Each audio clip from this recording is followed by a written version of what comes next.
Bom, estamos aqui na segunda semana, né, do Clube do Nipô Iniciantes. Nosso procedimento é que no formulário o pessoal preenche e faz questionamentos. Eu sugiro muito que as pessoas façam questionamentos, porque é o que me dá a possibilidade de trabalhar em cima e melhorar a qualidade do nosso campeonato, né?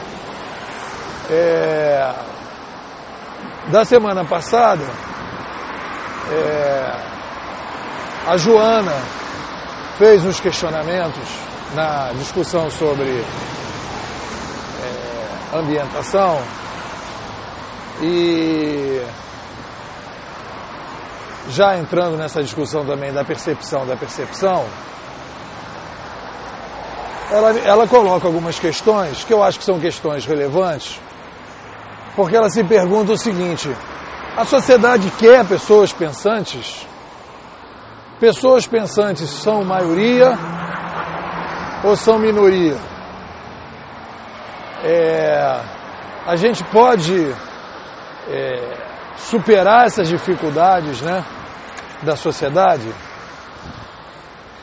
Bom, aí eu acho que a gente teria que trabalhar essas questões da seguinte maneira. Primeiro,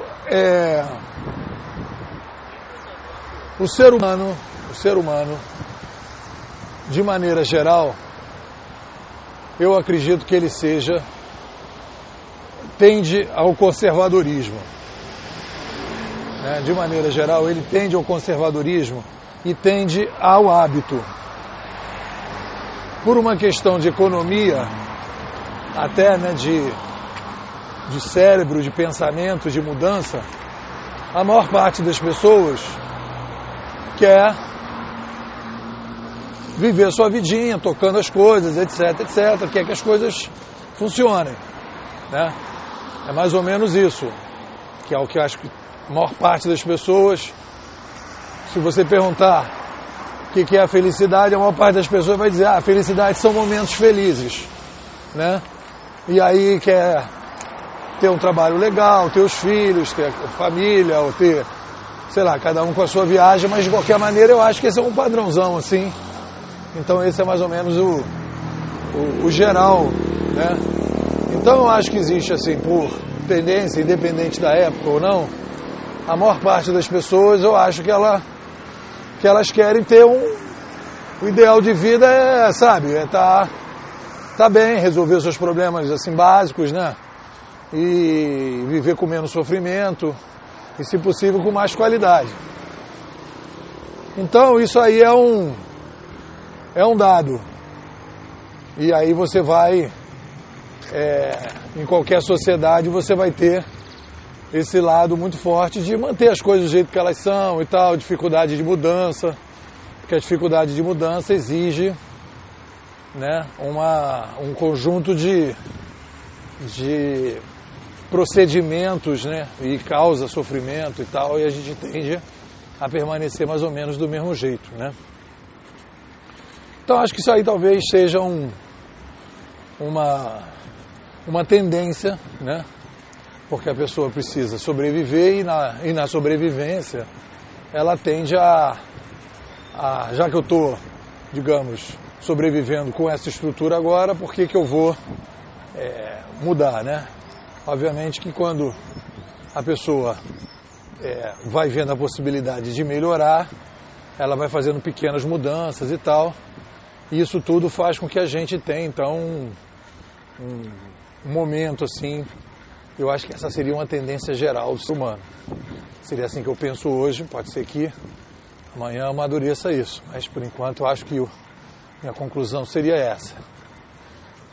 O que a gente tem como estudo, né, aqui em relação à governança digital, é que tem determinadas épocas, e aí vem a discussão sobre governança digital, e aí a gente vai colocar da seguinte maneira: a gente tem determinadas épocas da sociedade humana em que você tem dois fenômenos, e a gente já vai introduzir coisas que a gente vai falar na frente, mas existem coisas que a gente tem que observar. O fenômeno, para mim, principal do mundo de hoje é a questão do aumento da população. Nós tivemos um salto em 200 anos, que é mais ou menos aí umas 4 ou 5 gerações, de 1 para 7 bilhões de pessoas no mundo. No Brasil, nós tivemos, a partir de 1900, nós tivemos um salto de 30 para 200 milhões de pessoas, como nós temos hoje, né? Então, em menos aí de 114, 120 anos, né, nós tivemos mais ou menos esse salto no Brasil que aconteceu no mundo, em termos de população. E em termos do Rio de Janeiro, que é onde eu moro, a mesma coisa. Meu avô, em 1900, quando ele nasceu, o Rio de Janeiro tinha 800 mil pessoas, né? E hoje nós somos 6,5 milhões. Então a gente aí tem também um salto praticamente de 6, 7 vezes. Então quando a gente fala que a gente vive esse salto de 1 para 7, esse salto de 1 para 7, ele se deu no mundo geral e se deu nos específicos. No caso, por exemplo, do Brasil, no caso específico da cidade do Rio de Janeiro. Então quando eu falo que a gente teve mas teve 1 para 7 no mundo, mas, poxa, como é que a gente sente isso? Sente isso porque esse 1 para 7, ele acontece nas regiões e nas cidades.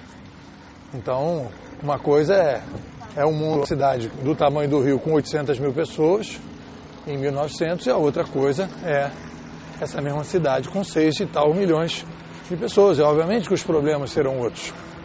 E a gente vai ter uma série de problemas para lidar com eles. Então, Joana, quando você faz a pergunta, será que a gente sempre vai, né, ser apertador de botão? Será que a gente vai pensar com a própria cabeça? Será que a sociedade não quer que a gente pense? Então aí o que acontece? De maneira geral, nós somos conservadores. Mas existe um fenômeno, que é o que nós estamos estudando aqui no nosso clube, que a gente chama de revolução cognitiva. O que é a revolução cognitiva? Revolução cognitiva é quando você tem uma tecnologia que expande, né, a nossa capacidade de se comunicar. Nós vamos falar muito detalhadamente sobre isso mais à frente, mas quando ela expande essa capacidade de se comunicar. E aí o que acontece? Aí acontece uma coisa que é interessante, porque a sociedade, né, as ideias que circulam na sociedade, é como se fosse assim uma represa, em que a represa contém a água e expande a água. Então o que acontece? Quando você tem uma mídia concentrada, você contém a água.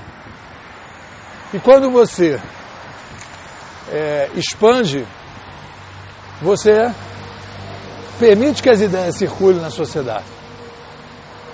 E aí o que acontece? Quando a gente vai observar isso no tempo, e a gente vai ver isso mais na frente, a gente vai observar que uma revolução cognitiva é o momento em que as ideias que circulavam na sociedade, elas circulavam na sociedade de uma forma controlada e criavam uma falsa percepção, e aí tem a ver com a semana, uma falsa percepção, né, que era muito centrada num determinado tipo de visão, porque não havia muito questionamento. As pessoas não podiam questionar, as pessoas não podiam se questionar, né? Não havia articulação entre as pessoas horizontal, pouca articulação pelo telefone, né? Ainda assim por carta, o telefone é uma coisa cara, né? E aí você fazia com aquele grupo de pessoas que você tinha mais ou menos contato. Então isso fazia com que a gente tivesse que a gente tivesse uma percepção do mundo muito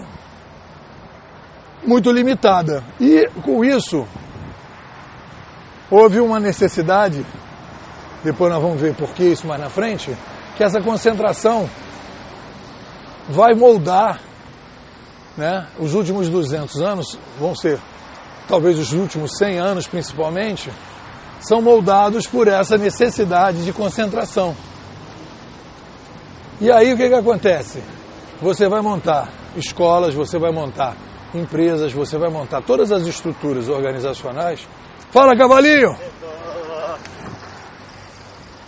Você vai montar todas as estruturas que você tem na sociedade para que as pessoas possam conviver com isso e reproduzir esse controle.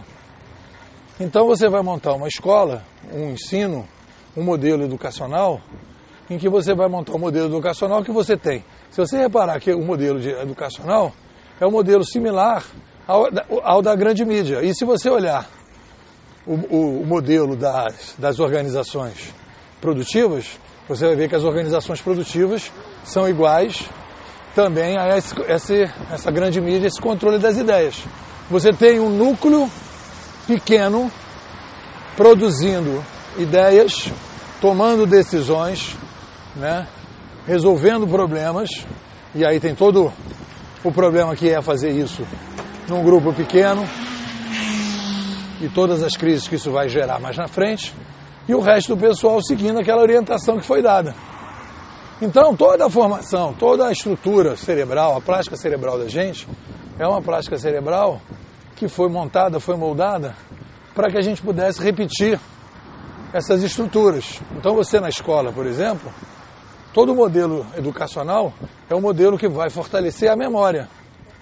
A escola hoje é uma escola memorialista, em que você vai incentivar que é como se fosse assim, uma espécie de preparação, né, para o exército que a gente vive na sociedade hoje, um centro que é o comando e o resto todo mundo obedecendo.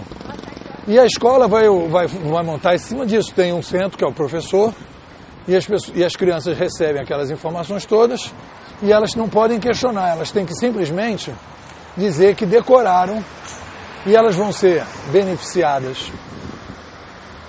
Elas vão ser beneficiadas e vão ganhar mais notas se elas conseguirem. Quem conseguir decorar melhor vai ganhar mais ponto, né? Então é a história da repetição. Você é valorizado pela sua capacidade de memorizar e repetir aquilo que você recebeu, que é o que vai acontecer depois na continuidade da sociedade. Ela não foi trabalhada para preparar para o negócio. Aí você vai dizer, ai que absurdo, como eu me revolto contra essas coisas, como eu acho que isso é um negócio. Eu vou dizer, hoje em dia eu já estou numa fase, depois de estudar tanto esse assunto, que eu acho que existem perversidades que se aproveitam dessa situação. Mas a situação é essa, né? Com o tamanho da população, não restou muito mais para a sociedade, né? Com a baixa inovação, do que fazer esse repeteco. Por quê? Porque você vai pegar, por exemplo, eu tenho os filhos que estudaram lá no SEATIC, Escola Experimental. Tirando o pessoal que vai fazer, trabalhar em nicho, cinema e tal, que tem um tipo de trabalho mais criativo, né? O meu filho mais novo, um dos gêmeos, ele falou, não papai, eu vou sair da escola, agora perto do vestibular, porque eu vou fazer exatas. E a escola não forma bem para exatas, ali é uma escola de artista. Por que ele fala isso? Porque, poxa, o cara que vai trabalhar tirando aquele nicho, ele não vai fazer um trabalho de criação, ele vai fazer um trabalho de repetição. E ele, então, se ele continuasse naquela escola, ele não ia conseguir se formar e conseguir passar no vestibular, porque ele precisava de uma formação mais, entre aspas, careta. Então, o que acontece? Acontece que a sociedade, a gente acha que a sociedade, ela tem uma liberdade, né? E que a gente tem controle de tudo. e que as pessoas que estão, digamos, entre aspas, no poder, também têm controle de tudo.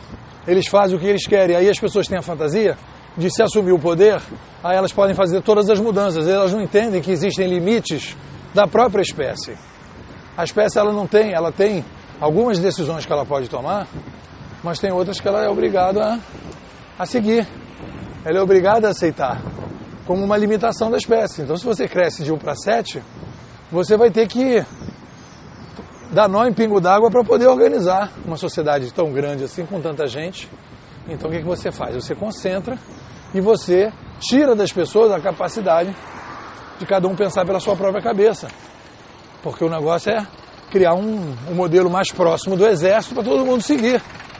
Eu sempre digo, se você chega lá numa casa de uma pessoa que teve 7 filhos, é arroz, feijão e ovo. Aí o filho vai falar, papai, mas pô, arroz, feijão e ovo de novo? Aí o papai vai dizer, meu filho, infelizmente, é isso, não dá para variar não. Ou é isso, ninguém come, entendeu? E aí, então, o que o cara vai fazer? O cara vai comer e o cara não vai poder variar. Quer dizer, ou se ele quiser variar, vai ser uma pressão enorme. Existe a possibilidade, se houver muito espaço, etc. tal, pode ser, mas é um esforço, né? Então, esse esforço é um negócio que tem que ter esforço. E aí, normalmente, as pessoas têm pouca capacidade de fazer esforço. Então, quando você me pergunta, poxa, mas isso aí vai ser sempre assim? Não, não vai ser sempre assim. Porque quando a gente vive uma revolução cognitiva, a gente vive uma situação, a gente vai viver uma situação atípica na sociedade. Uma revolução cognitiva, ela é um momento de passagem de um determinado ambiente que está controlado para um outro ambiente que está mais descontrolado, que será controlado novamente mais adiante. Eu não tenho a ilusão de que é o descontrole para todo o tempo. E aí muitos dos meus alunos, que eu tenho um segmento de alunos, que são os ceticistas tóxicos, né? Esses ceticistas tóxicos, eles vão logo falar, não falei? Vai ter controle de novo? Então, tá vendo? Então não muda nada, não adianta nada, vamos continuar do mesmo jeito. E eu falo, não, peraí, cara. A gente vai ter controle de novo, a gente vai ter mudanças, mas em outro patamar. Não vai ser igual. A gente precisa comportar esses 7 bilhões com mais diversidade. É isso que a gente vai fazer esse esforço. Porque as pessoas querem viver num mundo sem sofrimento, num mundo homo. O mundo homo é aquele que o cara bota a roupa para lavrar, sai branco, né, de manhã, não tem contradições nenhuma no mundo, né, tudo acontece dentro do programado e a pessoa chega em casa com a roupa branca do jeito que saiu. Isso não existe. As contradições, elas existem. Então o que acontece? Quando a gente vai entrar nesse mundo descontrolado atualmente, a gente vai começar a ter uma taxa de inovação maior. Eu não trabalho com a ideia de que agora tudo é inovação, não. Você tem uma taxa de inovação no mundo, regulada pela circulação de ideias. Então, se você tem uma circulação de ideias que vem de dentro das organizações para fora, ela é muito mais conservadora do que quando você tem, né, a entrada de novas ideias vindo de fora para dentro. Por quê? Porque quem está de fora, né, está sofrendo as consequências das organizações, está vivendo o problema das organizações, que é a mudança. Então a gente entra num processo de mudança, e entra num processo de mudança e a gente cria um novo patamar, né, de trocas na sociedade. É quando a gente começa a viver um novo momento na sociedade, que é um novo momento de reconstruir o sistema social, político e econômico. É isso que uma revolução cognitiva tem esse objetivo, a gente vai ver isso mais na frente. Reconstruir isso. E por que a gente reconstrói isso? Porque existe uma mudança, né, numa superestrutura, na exosfera da sociedade, que é a capacidade que a gente tem agora com as novas tecnologias de poder fazer trocas de forma diferente. Então, quando você me pergunta, poxa, mas será que é sempre assim, a gente não vai ter mudança? Não, a gente agora tem uma janela. Uma janela, porque as próprias organizações novas que estão surgindo, você vai pegar o caso do Google, vai pegar o caso da Amazon, vai pegar o pessoal que está trabalhando com tecnologia, esse pessoal não tem mais interesse, e aí isso aí é uma tendência, uma macro tendência geral, que as organizações, para viver esse mundo da inovação, elas precisam criar um novo modelo. Elas precisam criar um novo modelo para poder lidar com esse mundo, né? Porque antigamente a organização, isso aí o Christensen fala isso, né? As organizações eram criadas para quê? Eu aprendo um processo, detalho esse processo, repito esse processo e vivo com esse processo para frente, né? Só que hoje o tempo de vida útil de um processo e de questionamento desse processo, da história do processo, é muito mais curto, né? E os lugares que você olhava e via possibilidade de mudança, né? Hoje você tem mudanças possíveis em vários lugares. É o consumidor que começa a fazer coisas completamente diferentes, começa a se desinteressar por determinadas coisas, são novas tecnologias que surgem, são novos modelos de negócio que surgem, e isso cria uma taxa de inovação muito alta. Então isso vai forçar necessariamente a uma mudança, né, da maneira que a gente pensa a educação e da maneira que a gente pensa a formação das pessoas e da maneira que a gente trabalha. Porque a gente vai precisar criar um outro patamar para viver num mundo em que você sai de um conhecimento mais sólido para um conhecimento mais líquido. Em que você sai do mundo de um conhecimento centrado e concentrado num determinado grupo para ser produzido por mais gente. Então tudo isso vai provocar mudanças nisso que você está falando. Mas isso é uma coisa que é o início do processo. A gente está, digamos que a revolução cognitiva, ela tem uma fase inicial de laboratório que começa em 1940, com a chegada do computador de grande porte. Mas ela só vai se massificar e transformar isso num fenômeno de massa a partir de 2004, quando a gente introduz a banda larga e reduz o preço da troca, né? E aí sim ela passa de milhares de pessoas para 2 bilhões. E aí ela começa a ter a perspectiva de fazer mudanças realmente. Então a gente é a primeira geração disso aí, existem algumas oportunidades, e o clube é exatamente isso, né? A gente criar espaços para a gente poder refletir sobre isso, para implantar essa governança digital e ter consciência do que significa isso, das dificuldades e das coisas que a gente tem que fazer. Então, nesse momento agora, a gente está começando a ter uma demanda da sociedade. Para quê? A gente está tendo uma demanda para um outro modelo, que é justamente por isso que eu começo o curso com a percepção da percepção, porque a gente precisa praticar esse lado do cérebro que ele está adormecido, com pouca utilidade, que é um lugar que eu não sei exatamente qual é, em que você começa a pensar com a própria cabeça. E tudo que a gente tem hoje na sociedade é para você não pensar com a sua própria cabeça, né? A gente tem os nossos dogmas e esses dogmas são inquestionáveis. Então, para a gente poder sair disso, a gente precisa o quê? Muscular a cabeça. A gente precisa, por isso que eu sugiro, que a gente tenha um texto, que a gente vá produzindo blogs, para a gente muscular essa parte do cérebro, começar a pensar. E se possível, né, arranjar um trabalho, arranjar alguma coisa, ou seja no trabalho, ou seja alternativamente, para que a gente possa praticar a nova governança digital, né? Abrindo espaço para as pessoas participarem na redução de sofrimento. E a partir daí você fecha um ciclo, porque você vai estudar a teoria, vai ter uma metodologia de implantação, vai ver os problemas que a implantação traz, vai refazer a sua teoria, e aí você vai criar um círculo virtuoso para sair da hipnose que a gente tem hoje. E a partir daí a gente começa um processo de implantação dessa nova governança. Então, isso tudo é um caminho que a gente tem que traçar na direção de uma perspectiva de mudança. E não é uma mudança assim, então quer dizer que a coisa vai ser uma mudança. Não, que eu percebo, eu trabalho com isso. Há 20 anos que eu estou nessa história de internet e desde 2006 querendo implantar conhecimento em rede. E desde 2010 querendo implantar governança digital, a partir das minhas reflexões, e eu percebo que a gente bate num muro.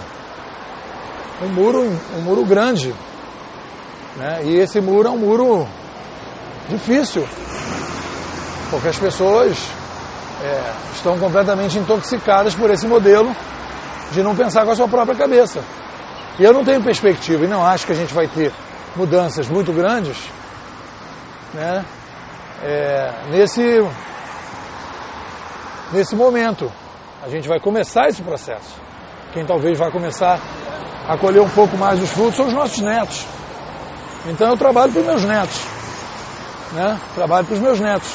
Não posso trabalhar dentro da minha perspectiva de vida nem dos meus filhos, porque a coisa vai ser, mas a gente vai iniciar o processo, vai fincar a ideia, vai discutir, vai apresentar protótipos e tal, e aí mais na frente a gente vai ter mudanças. Posso me surpreender, e se eu me surpreender, ótimo, como aconteceram nas manifestações de 2013, que até hoje a maior parte das pessoas não entendeu o que aconteceu, mas é uma expressão do que a gente está falando.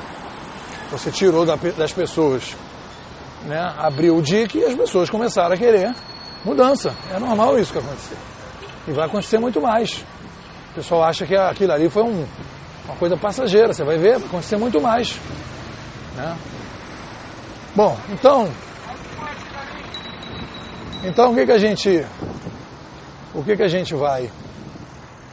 como é que a gente vai trabalhar? A gente vai trabalhar nessa direção. Então eu fiquei angustiado com o teu texto, Joana, com as suas perguntas, porque essa angústia é uma angústia que eu tenho também. A gente olhar para o lado e ver, puxa, as coisas são tão difíceis, né? Estão tão amarradas, mas tem esperança. Vamos, o clube é isso, o clube é esperança, é coisa da gente poder se organizar, poder estar junto e poder ir pensando sobre isso e vendo que tem pessoas que estão em outra vibe, e a gente tentar se organizar para a gente poder avançar na implantação da governança digital, que é um patamar acima do que a gente tem hoje, com todas as contradições e os problemas que ela vai trazer, porque a gente não vai entrar no mundo ideal, né? A gente não vai entrar no mundo ideal, mas a gente vai melhorar um pouco o patamar e a gente vai caminhar de uma forma melhor. Bom, é isso. Sugiro a todos que não deixem de responder o formulário e colocar as questões lá para eu poder ir ajudando vocês. Tá bom? É isso.